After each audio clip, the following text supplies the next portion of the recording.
Heureuse de vous retrouver dans cette édition du journal sur FM Télévision. Mesdames et messieurs, bonsoir et bienvenue. Tout de suite, le journal. Rétrospective, mesdames et messieurs, merci.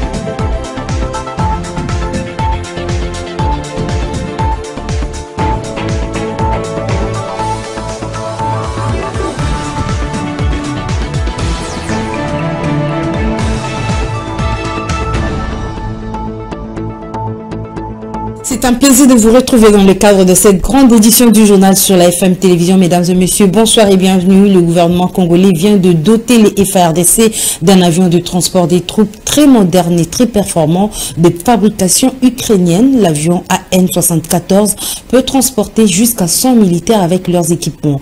Explication, Annie Akole. Il s'agit d'une commande datant de juillet 2021 dernier et livrée à ce jour au regard de l'urgence. Évidemment, ces problèmes tiennent à cœur le gouvernement de la République qui a décidé de tout prendre en main. À cet effet, le ministre de la Défense nationale et ancien combattant, Dr Gilbert Kabanda Kourenga, prenant le taureau par les cornes et constamment sur la brèche, explorant divers marchés de vente d'armes internationaux et liant les paroles aux actes conformément au programme du gouvernement dans lequel occupe également une place de choix. Son plan d'action, dont un des piliers majeurs est à juste titre les équipements militaires de type divers à doter l'armée congolaise en ces temps où le pays traverse des moments difficiles des terroristes du M23 soutenus par le Rwanda. Le ministre Kabanda est passé à la vitesse supérieure au fond des acquisitions de nouveaux enjeux de guerre militaire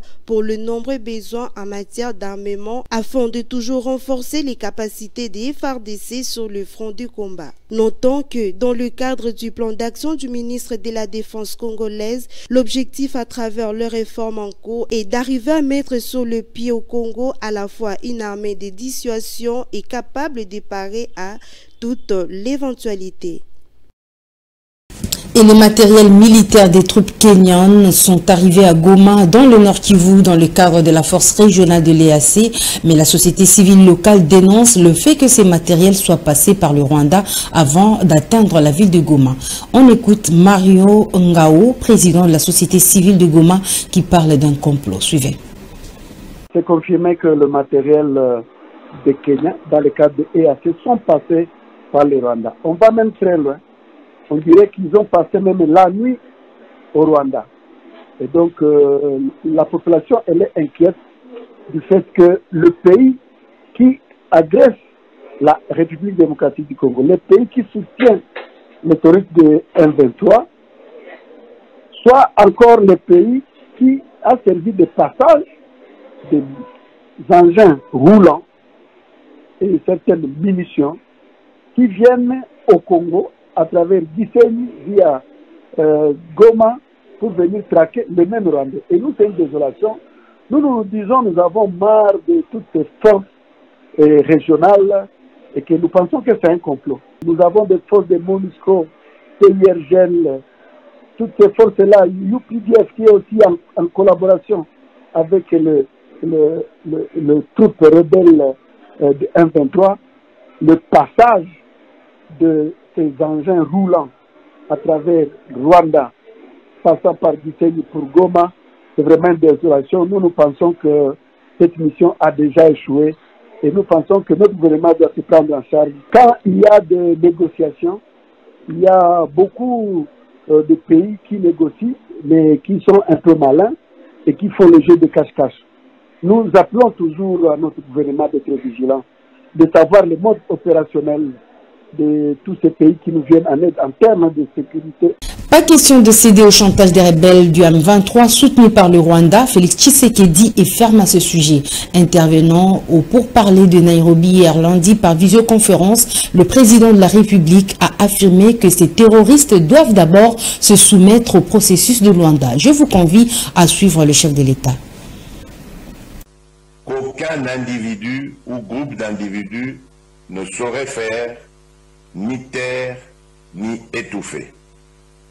La situation actuelle, provoquée par le groupe terroriste du M23, actuellement à la base des actes criminels et odieux qui sabote les efforts de paix n'affectera ni ce processus, ni l'engagement patriotique des filles et des fils de notre pays que vous êtes. Nous ne céderons ni au chantage, ni aux prétentions illusoires de ces terroristes sous manipulation étrangère et qui n'ont pour choix que de s'engager dans la stricte ligne édictée par le communiqué final du mini-sommet de Luanda du 23 novembre dernier, qui préconise, je cite, la cessation des hostilités, le retour sur leur position de novembre 2021 et l'intégration dans le programme des DRCS. C'est donc à ces seules conditions qu'ils intégreront ces consultations dans le cadre du processus de Nairobi. Dans le même chapitre, pour sa part, le président du Burundi rassure de la présence permanente de la force régionale de l'EAC dans l'est de la RDC. Par conséquent, Évariste Ndayishimiye explique que les groupes armés d'autodéfense dans l'est de la RDC n'ont plus raison. On l'écoute. Ceux qui ont pris des armes pour l'autodéfense n'ont plus raison, car la région est là pour vous aider. La région restera avec vous, les armées de la région resteront avec vous pour assurer votre sécurité jusqu'à ce que le gouvernement de la RDC se constitue en une armée et une police qui sera protecteur de tout le monde. Cette crise a fait qu'il y ait dégradation de la situation humanitaire à l'est de la RDC, avec des effets néfastes dans la région et surtout les pays frontaliers. Non seulement les pays ont supporté le coût des déplacements massifs des Congolais, mais aussi les criminels transnationaux ont trouvé en RDC un environnement favorable pour s'abriter dans l'impunité.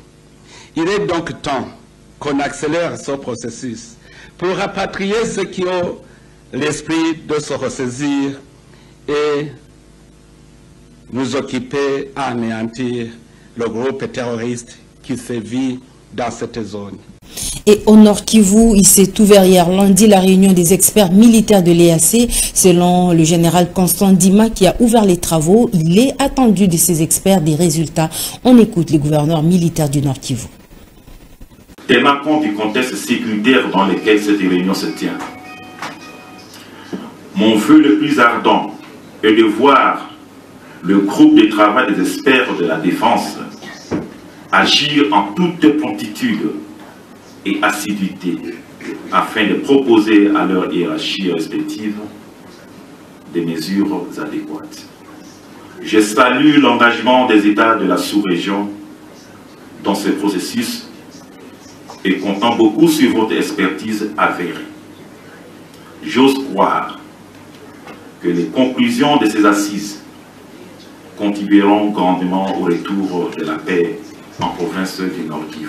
Qu'il me soit aussi permis de saluer leurs excellences João Lourenço, président de la République d'Angola, pour la médiation dans ces conflits et pour l'aide humanitaire aux déplacés de guerre d'une part, et d'autre part, William Ruto, président de la République du Kenya, pour ses bons offices dans le cadre de la force régionale de la communauté des États d'Afrique de l'Est. Par ailleurs, ma gratitude s'adresse au facilitateur, son Excellence Uhuru Kenyatta, dont la présence ici à Goma, il y a de cela une semaine, dénote de l'intérêt particulier à la cessation des hostilités dont les conséquences humanitaires sont dramatiques et indescriptibles. Hausse du prix des litres de carburant à la pompe, le ministère de l'économie nationale a rendu public une nouvelle fixation des prix des carburants terrestres et d'aviation dans les zones d'approvisionnement ouest, est, nord et sud. Je vous convie à suivre ce communiqué. Le ministère de l'économie nationale annonce au public la signature ce lundi 28 novembre 2022 des arrêtés ministériels portant fixation des prix des carburants terrestres et d'aviation dans les zones d'approvisionnement ouest, est, nord et sud. Pour les carburants terrestres, le litre d'essence dans la zone ouest revient à 2855 francs congolais, le pétrole revient à 2450 francs congolais et le gasoil à 2845 francs congolais. Pour la zone nord, le litre d'essence revient à 3400 francs congolais, le litre de pétrole à 2900 francs congolais et le gasoil à 2450 francs congolais. Pour la zone est, le litre d'essence revient à 3400 francs congolais, le litre de pétrole à 2900 francs congolais et le litre de gasoil à 3450 francs congolais. Pour la zone sud, le litre d'essence revient à 3345 francs congolais, le litre de pétrole revient à 3000 francs congolais et le litre de gasoil revient à 3485 francs congolais. S'agissant des carburants d'aviation pour les vols internationaux, dans la zone ouest, le litre d'essence revient à 2855 francs,56 francs congolais et la zone est, le litre revient à 2952 francs,64 francs congolais. Dans la zone sud, le litre revient à 3110 francs congolais. Cette décision fait suite à l'évolution des paramètres de la structure des prix des 10 produits. Elle vise également à soulager la trésorerie des sociétés pétrolières et à maintenir de l'équilibre du système d'approvisionnement en carburant dans le pays. Fait à Kinshasa le 28 novembre 2022, le communiqué est signé Célestin Tuiteya Mwemba, secrétaire général à l'économie nationale. On connaît désormais le calendrier électoral qui consacre les élections générales pour le 20 décembre 2023, mais ce calendrier électoral est loin de faire l'unanimité au sein de la classe politique, mais également dans le chef de la population. Igor Sombo a rencontré quelques Kinois dont je vous propose de suivre leur réaction.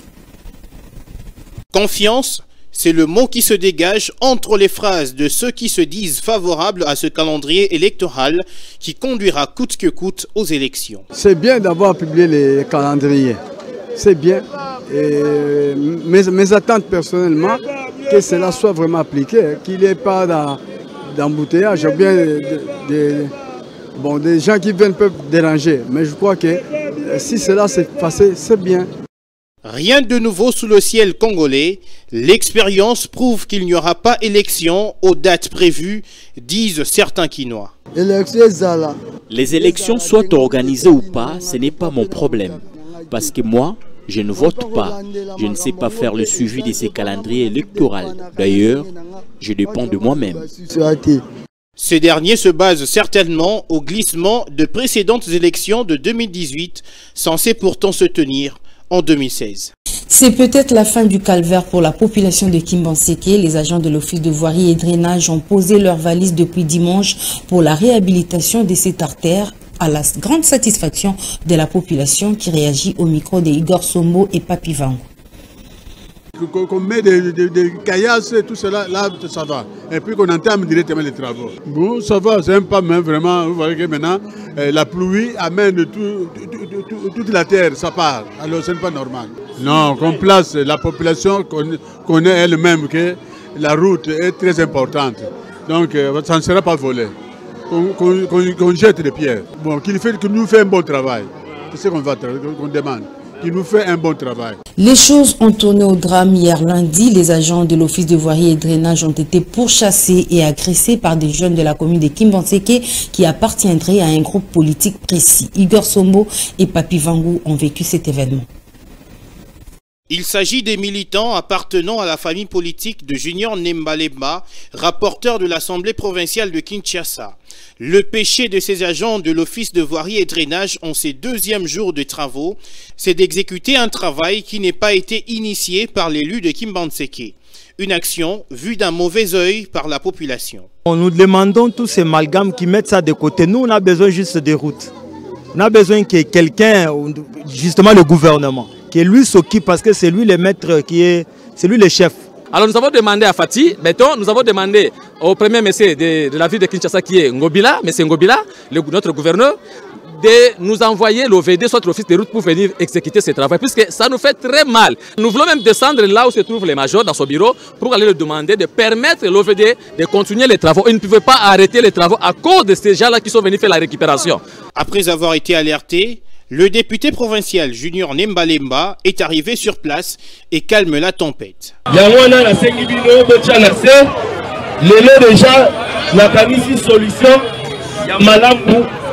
Solution malamu ezwami nenge chef de l'État a tini représentant naie pour atteindre la makamba deuxième république. Ça veut dire tous espèrent à la reprise imminente des travaux pour que cette route reluise.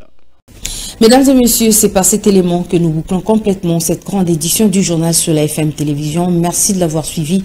Excellente suite de programme sur nos antennes.